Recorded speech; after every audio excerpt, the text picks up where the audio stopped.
Every minute you wait is self-betrayal. That isn't just the sound of a clock. It is the sound of your life being spent. A currency you can never earn, back a river that flows in only one direction. With every tick, a moment vanishes forever into the unchangeable past. And in the space between each tick and talk, a question hangs in the silence. Are you building, or are you decaying? There is no middle ground. There is no stasis. Every second, you are not actively engaged in the act of becoming, you are passively consenting to the act of diminishing. This is the great unspoken betrayal.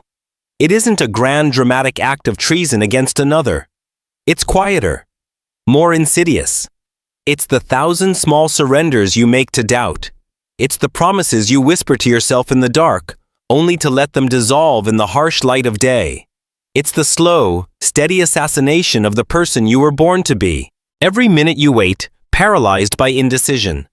Every hour you sacrifice to distraction. Every day you allow to slip by without definite forward motion is an act of self-betrayal. You are violating a sacred contract with your own potential.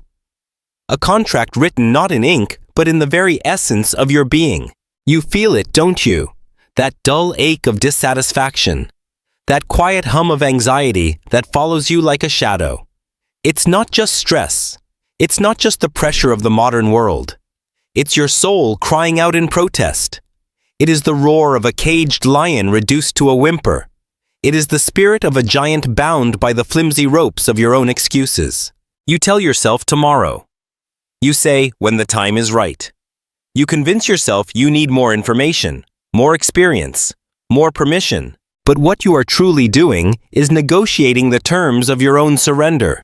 You are feeding the beast of procrastination, and it is devouring your future one bite at a time. This is the anesthetic of the average, the drug that keeps the masses asleep, dreaming of the life they will never have the courage to actually live. But there is an antidote, an awakening, a force so powerful it can shatter the chains of apathy and ignite a fire that will consume every obstacle in your path. It is the starting point of all achievement. It is the one thing that separates the drifters from the doers, the wishers from the creators. It is a burning white-hot, all-consuming desire. I'm not talking about a preference. I'm not talking about a hope or a wish. I'd like to be successful. I hope I can get out of debt. That is the language of mediocrity. It has no power. It inspires no action. I'm talking about a desire that becomes an obsession. A thought that dominates your mind, that wakes you up in the morning and keeps you laser-focused throughout the day. A need so profound, it feels like a starving man's hunger for bread, or a drowning man's desperate gasp for air. This is not a gentle flame. It is a raging inferno. A flood that breaks the dam of your indecision. A single definite purpose that you can see, feel, and taste, a purpose you are willing to stake your entire existence upon. Edwin C. Barnes didn't just want to work with Thomas Edison. He was consumed by the desire to work for him.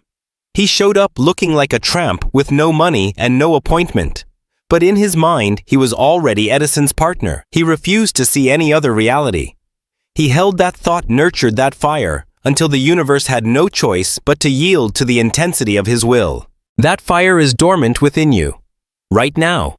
It may be embers buried under years of doubt, disappointment, and the cold, wet blanket of other people's opinions. But it is there, and your first task is not to find a map, not to find a shortcut, but to find those embers and breathe life into them, to fan them into a flame, and then a blaze, and then a roaring conflagration that purifies your mind of every thought of retreat, of every possibility of failure. Because once that fire is truly lit, the betrayal stops. The negotiation ends. You no longer have time for mediocrity. You no longer have patience for your own excuses. Your desire becomes your command, and you become its loyal, unrelenting servant, dedicated to bringing it from the unseen world of thought into the tangible world of form. This desire is the seed. But even the most potent seed cannot grow in barren soil. It requires a fertile ground, an environment rich with the one nutrient that makes the impossible possible. Faith, not hope, not wishing on a star, but a state of mind, an absolute, unwavering bulldog conviction that the object of your desire is not just attainable, but is already on its way to you. It is the substance of things hoped for, the evidence of things not yet seen. It is the mental chemistry that connects your burning desire to the infinite intelligence of the universe. Your mind right now is a garden. And for too long, you have allowed the seeds of doubt, fear, and limitation planted by others, planted by your past, to grow wild. Their roots have choked the soil, poisoned the ground, and prevented anything of value from taking hold. The voice that says, "You're not smart enough. You don't have the resources. What if you fail?" That is the sound of weeds growing. Faith is the act of deliberate, conscious gardening. It is the act of ripping out those weeds one by one and planting in their place the seeds of your definite chief aim. It is watering those seeds every single day with the belief that they will sprout. How? Through the principle of autosuggestion. You must command your own mind. You must speak to your subconscious, that silent, powerful partner that works day and night to shape your reality based on the instructions you give it. Your subconscious mind does not argue. It does not debate. It simply accepts the thoughts that you emotionalize and impress upon it as fact. And it goes to work orchestrating circumstances and guiding your actions to bring that reality into existence. This is why writing down your goal, reading it aloud every morning and every night, is not a parlor trick. It is a scientific process of reprogramming. You are feeding your mind a new diet. You are instructing that silent architect within you to draw up a new blueprint. You are closing your eyes and seeing yourself already in possession of your goal, feeling the emotions you will feel when it arrives. You are generating the magnetic energy that pulls it towards you. When the Wright brothers decided they would create a machine that could fly, they were surrounded by a world that screamed, "Impossible!" Experts proved it was impossible. The laws of physics as they were understood suggested it was impossible. But Orville and Wilbur had a different kind of evidence. The evidence of their own unshakable faith. They held the image of a flying machine in their minds with such burning intensity that it became for them more real than the chorus of doubt that surrounded them. They weren't just building a machine of wood and canvas. They were building a physical counterpart to their belief. This is the alchemy. This is the miracle of transmutation. Every great invention, every massive fortune, every monumental achievement in the history of humankind started as a simple, intangible thought held in the mind of a single person. A thought that was then mixed with the volatile catalyst of desire and supercharged by the unwavering power of faith. Thoughts truly are things. And with faith, you become the architect of the things you choose to build in your life. Betray that faith, allow doubt to creep in, and you become the architect of your own ruin. The choice is yours every single minute of every single day. A burning desire is the fuel. Unwavering faith is the ignition. But an engine, no matter how powerful, is useless without a steering wheel and a destination. It will spin its wheels, burn its fuel, and ultimately go nowhere. This is the tragedy of millions. They are filled with vague hopes and good intentions, but their energy is scattered in 100 different directions. They drift through life at the mercy of every current, every changing wind of circumstance, because they lack the one thing that provides direction and purpose, a definite chief aim. In a world engineered for your distraction, clarity is a superpower. To know with absolute certainty what you want is to cut through the noise and chaos like a sharpened blade. A definite chief aim is your personal North Star. It is the organizing principle for every decision you make, every action you take, every piece of knowledge you acquire. It is the standard against which you measure everything. Does this move me closer to my goal? Yes or no? If the answer is no, it is a distraction. It is a thief of your time and energy. It is a betrayal. The man who sets out with a definite destination in mind, even if he must crawl, will always outperform the man who runs in circles. The world has a habit of standing aside for the person who knows where they are going. But this clarity must be backed by a plan. Desire is not enough. Faith is not enough. You must create a logical, organized plan for the attainment of your goal. And you must begin to execute that plan immediately. Not tomorrow. Not next week. Now. With the resources you have at hand. The greatest plan in the world is a useless fantasy until it is put into motion. Action is the spark that bridges the world of thought with the world of results. The universe rewards the person who begins. And with that plan comes the demand for specialized knowledge. The age of the generalist is fading. The future belongs to those who commit to becoming masters of a specific craft. You do not need to start as an expert, but you must commit to becoming one. In this era, ignorance is a choice. The sum of human knowledge is in the palm of your hand.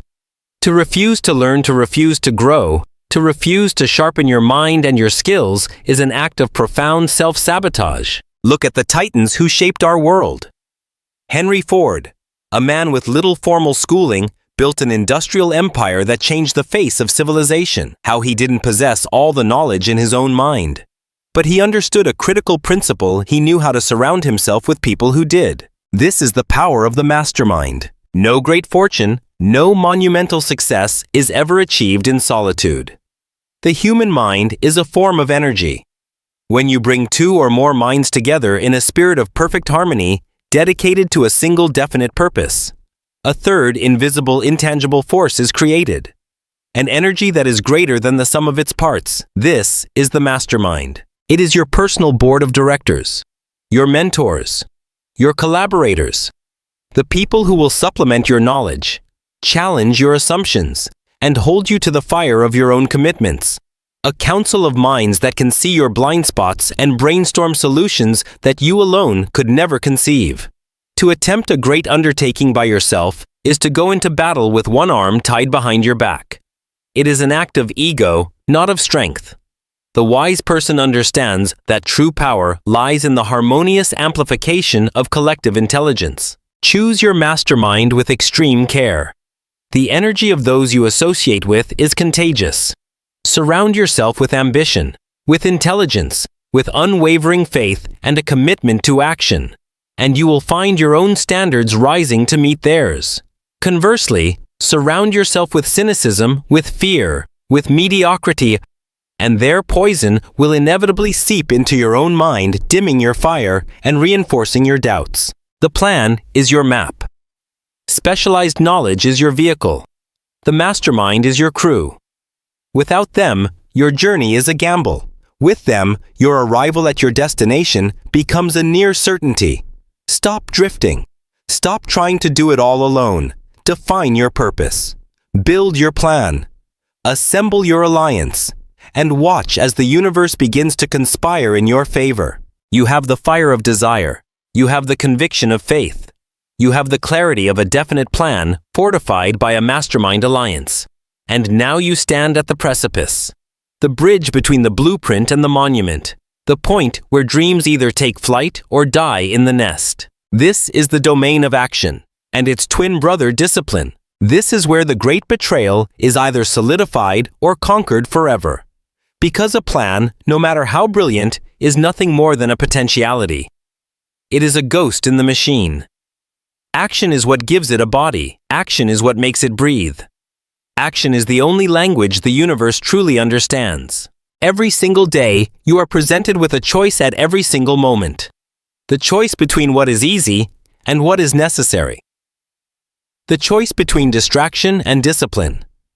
The choice between gratifying the present self and honoring the future self. One path leads to the momentary comfort of procrastination. The other leads to the permanent pride of achievement. Discipline is not punishment. It is the ultimate act of self-love. It is the understanding that to build the life you truly desire, you must be willing to do the things that the person you used to be would make excuses to avoid. It is the conscious, deliberate decision to wage war against your own weakness, to become the master of your moods, the commander of your habits. The pain of discipline weighs ounces. The pain of regret weighs tons. Choose your pain. And as you step onto this path of relentless action, you must prepare for a certainty. You will be tested. You will face what Napoleon Hill called temporary defeat. Notice the word temporary. Failure is not an outcome. It is not a person. It is an event. It is feedback. It is the universe testing the sincerity of your desire. It is a crossroads that forces you to decide if your dream is a passing fancy or a burning obsession. Every story of great success is also a story of spectacular failure. Abraham Lincoln was a man acquainted with a lifetime of defeat before he reached the presidency. Walt Disney was told he lacked imagination. Henry Ford went broke 5 times. Their stories are not defined by the moments they fell. They are defined by the fact that they refused to stay down. Resilience is the muscle you build by embracing this temporary defeat. It's the quiet, unyielding voice within you that says, "Again." It is the understanding that every stumble is a lesson, every obstacle, an opportunity to grow stronger, wiser, more determined. The majority of people quit at the first sign of opposition. Their fire is easily extinguished. That is why the world has so few true leaders and so many followers. To persist is to send a signal to your subconscious mind and to the world that you are not playing a game. You are not dabbling. You are in it until the end. And when your persistence becomes absolute, when the very thought of quitting is no longer an option, you entertain something magical begins to happen. You start to tap into a higher faculty of the mind. Hill called it the sixth sense. It's the creative imagination. Intuition. That moment when the perfect idea seems to flash into your mind from out of nowhere. The hunch that guides you to the right person at the right time. This is not luck. It is the reward for your alignment. When your desire, your faith, your plan and your persistence are all working in perfect harmony. You open a direct line to the infinite intelligence that animates all things. You begin to receive answers before you even know the questions. You attract the very resources and opportunities you need as if pulled by an invisible benevolent force. But this final highest state is accessible only to those who have mastered all the others. It is the capstone on the pyramid of your own making. The clock is still ticking. That sound is no longer a source of anxiety. It is a battle cry. A reminder that every second is an opportunity. A gift. You stand at the eternal crossroads of now. Behind you lies the graveyard of broken promises and faded dreams, the ghost of the person you might have been betrayed by inaction. Before you lies a path illuminated by the fire of your own desire. The betrayal ends the moment you decide it does. The moment you stop waiting for permission for the perfect conditions for a sign from the heavens. The sign is the breath in your lungs. The permission is the desire in your heart. The person you will be 5 years from now is forged in the choices you make today, in the discipline you embrace, in the action you take in this very minute. So stop negotiating with your own potential. Stop honoring your fears more than you honor your dreams. Take that first terrifying, exhilarating step. Make the call. Write the first page. Start the plan. Commit with every fiber of your being to the act of becoming. Because every minute you wait is a betrayal of the magnificent, powerful, and limitless self that is waiting to be born. The world is waiting for what you have to give. But more importantly, you are waiting. Your future is calling. Answer it now.